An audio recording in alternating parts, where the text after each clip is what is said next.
एक उमरेठ से विशाखा सपाटी जी ने एक सवाल पूछा है कि आपने फिल्मी पत्रकारिता भी की है और क्या फिल्म इंडस्ट्री में अंधविश्वास दिखा आपको? और आजकल जो नाम जैसा जोड़ा जाता है कुछ व्यसनाधीन नशा के बारे में, तो क्या तब भी वैसा आपको देखने को मिला है? मैं जब पूना में गया 1980 में, तो फ़िल्म इंडस्ट्री में तो मेरा कोई संबंध पहले था नहीं, 80 तक।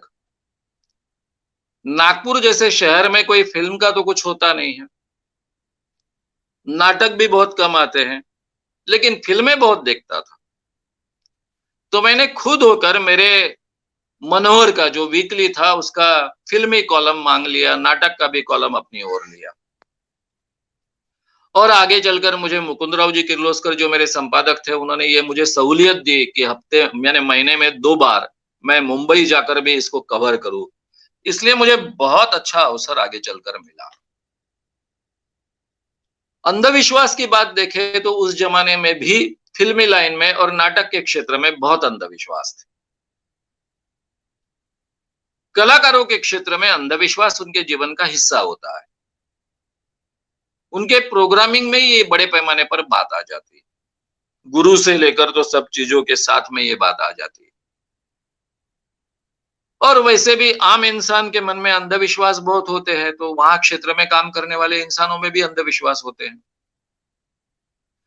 जिस ज़माने में मैं पूना में 80 टू 80 से लेकर 80-82 तक जो पत्रकारिता की, उसमें मराठी फ़िल्मों में बहुत अंधविश्वास होते थे। यानी मराठी फ़िल्में 2 प्रकार की होती थी तब। एक अंधविश्वास प्रोजेक्ट करने वाली फ़िल्में, अंधविश्वास को बढ़ावा देने वाली फ़िल्में और दूसरी फ़िल्में होती थी, वो संगीत तमाशा वाली फ़िल्में। ये 2 प्रकार की फ़िल्मों का बहुत चलन था तब। तो वहाँ तो बहुत अंधविश्वास थे ही, तो हमेशा प्रेस कॉन्फ्रेंस में मेरा उनके साथ में झगड़ना शुरू होता था। मैं नया-नया अंधविश्वास के बाहर आया था, मुझे लगता था कि लोगों के सामने ऐसी बातें बार-बार नहीं जानी चाहिए, इसलिए उनके साथ में बहुत सवाल-जवाब होते थे, क्या-क्या होता था। उन्हीं दिनों में एक बहुत बड़ी फ़िल्म हिंदी की आई, गहराई उसका नाम है।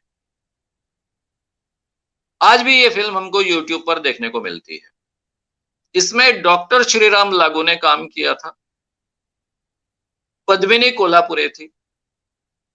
बाकी भी आर्टिस्ट थे बड़े-बड़े। और ये फ़िल्म अरुणा विकास नाम के डायरेक्टर्स ने की थी, जिसमें अरुणा राजे ये पत्नी थी और विकास जी ये पति थे। और इसकी पटकथा लिखी थी विजय तेंदुलकर जी। यानी विजय तेंदुलकर जी की पटकथा है, उसमें श्रीराम लागू मेन पात्र है। पद्मिनी कोल्हापुरे का उसमें न्यूड सीन है। बहुत उसकी चर्चा हुई थी। पद्मिनी कोल्हापुरे को पोजेशन होता है, भानामती उस पर होती है। और पहले डॉक्टर श्रीराम लागू इस फ़िल्म में जो उसके पिताजी है, वो इन चीज़ों को मानते नहीं, ये सब झूठी है, ये सब बातें मानते हैं। लेकिन बाद में ये सब बातें सच है, ये मानते हैं, स्वीकारते हैं। वहाँ एक साइकियाट्रिस्ट भी बताया गया कि जो पहले इन चीज़ों को मानता नहीं है, लेकिन बाद में उसको एक्सेप्ट करना पड़ता है। इस ढंग की ये गहराई नाम की फ़िल्म थी। ये फ़िल्म लगने के बाद में उस फ़िल्म को के ऊपर मैंने कवर स्टोरी की थी, मनोहर की। ये शायद फ़िल्म पर की पहली कवर स्टोरी थी, उसके पहले नाटक की कवर स्टोरी मैंने दुभंग की थी। दुभंग में भी डॉक्टर श्रीराम लागू और भारती आचरेकर थी। श्रीराम लागू भारती आचरेकर को उठा रही है और काफ़ी सालों बाद डॉक्टर लागू नाटक में आए थे, ड्रामा में आए थे। तो वो कवर स्टोरी भी बहुत हिट हुई थी और गहराई की तो बहुत हिट हुई, क्योंकि ये कवर स्टोरी के साथ में विजय तेंदुलकर जी को ये पटकथा लिखने के लिए 1 लाख रुपए का प्राइज़ आह्वान दिया था कि भाई ये पटकथा जो आपने लिखी है वो झूठी है। ऐसा घट नहीं सकता है। लेकिन ये घटा है, ये अगर आप सिद्ध कर देते हो तो आपको 1 लाख रुपए का प्राइज़ दिया जाएगा। विजय तेंदुलकर जी तब तक मेरे लिए भी बहुत ही आदरणीय व्यक्ति थे और हमारे प्रेस के तो डार्लिंग थे। इसके बावजूद ये कवर स्टोरी उसमें छपी, उसकी बहुत चर्चाएँ हुई। बाद में हमने विजय तेंदुलकर जी एक प्रोग्राम को आए थे, वहाँ पर उनका विरोध भी किया था। इसके बावजूद उन्होंने मेरे साथ में बहुत अच्छी मित्रता रखी। कुछ दिनों बाद हम एक ही नाटक में आए थे, उसके प्रीमियर में, तो वो आकर आए पीछे से मुझे बोले, क्या बात नहीं कर रहे हो, पहचान नहीं बता रहे हो? मैंने बोला आपको बहुत गुस्सा आया होगा, इसलिए मैंने हिम्मत नहीं की आपसे बात करने की। तो वे बोले तूने तेरा काम किया, मैंने मेरा काम किया, अपन दोनों अपना-अपना काम कर रहे हैं, जो मतभेद है वो बातचीत से हल करेंगे। यानी उन्होंने बहुत पॉजिटिवली वो लिया था।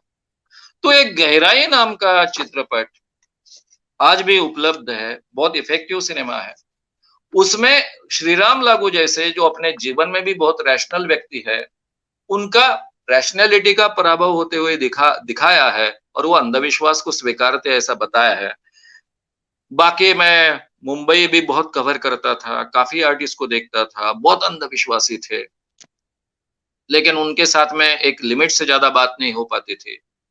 लेकिन आगे चलकर अमिताभ बच्चन जी का जादूगर सिनेमा आया। ये जादूगर सिनेमा में उन्होंने जो पात्र निभाया, वो एक बाबा को एक्सपोज़ करता है, जो जादूगरी कर कर लोगों को ठगता है। स्ट्रेट वे वो पात्र करीबन सत्य साई बाबा पर बिल्ड था। यानी सत्य साई बाबा पर ही वो पात्र था। तो मेरा उत्साह बढ़ा क्योंकि डॉक्टर श्रीराम लागू कई लोगों को साथ में जोड़ लेते थे। मैंने उनसे कहा कि लागू जी, आपने तो अमिताभ बच्चन के साथ में काम किया है, आपके बहुत अच्छे पहचान के हुए, तो क्या हम अमिताभ बच्चन जी को भी इस काम के साथ जोड़ लें? तब उन्होंने ऐसा नज़र से मेरी तरफ देखा, कोई जवाब नहीं दिया। तब मेरे ध्यान में नहीं आया था। मैंने अमिताभ बच्चन पर काफ़ी स्टोरीज़ लिखी थी, लेकिन अमिताभ बच्चन के अंधविश्वास के बारे में मुझे बहुत कम जानकारी थी। आगे चलकर अंधविश्वासी अमिताभ बच्चन इसकी पहचान हुए। आगे चलकर तो उन्होंने बहुत अंधविश्वास का प्रदर्शन किया। मैंने उनके बहू की शादी होते वक़्त, वो मंगली है कर कर अभिषेक बच्चन की शादी पहले एक पेड़ के साथ की गई और बाद में बहू के साथ मैंने आज की जो उनकी ऐश्वर्या राय बहू है उसके साथ शादी की गई। यहाँ तक के अंधविश्वास उनमें है। इसलिए डॉक्टर श्रीराम लागू ऐसा कह रहे थे और बुरा बोलना नहीं चाहते अमिताभ बच्चन के बारे में, इसलिए उन्होंने कोई जवाब नहीं दिया था। तो बहुत बड़े पैमाने पर मेरे फ़िल्म पत्रकारिता के समय में मैंने सभी फ़िल्म लाइन में अंधविश्वास देखे लेकिन काफ़ी रैशनल व्यक्ति भी देखे। यानी जैसे डॉक्टर श्रीराम लागू है, नीलू फुले हैं, ये बहुत रैशनल व्यक्ति थे।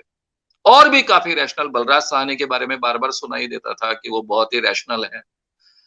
बाद में जिनका नाम मुझे अभी याद नहीं आ रहा है लेकिन जो शोले चित्रपट में सचिन के पिता दद्दा जी का काम करते हैं, वे भी बहुत रैशनल व्यक्ति थे, उनसे भी मेरी एक बार बहुत अच्छे ढंग से बातचीत हुई थी।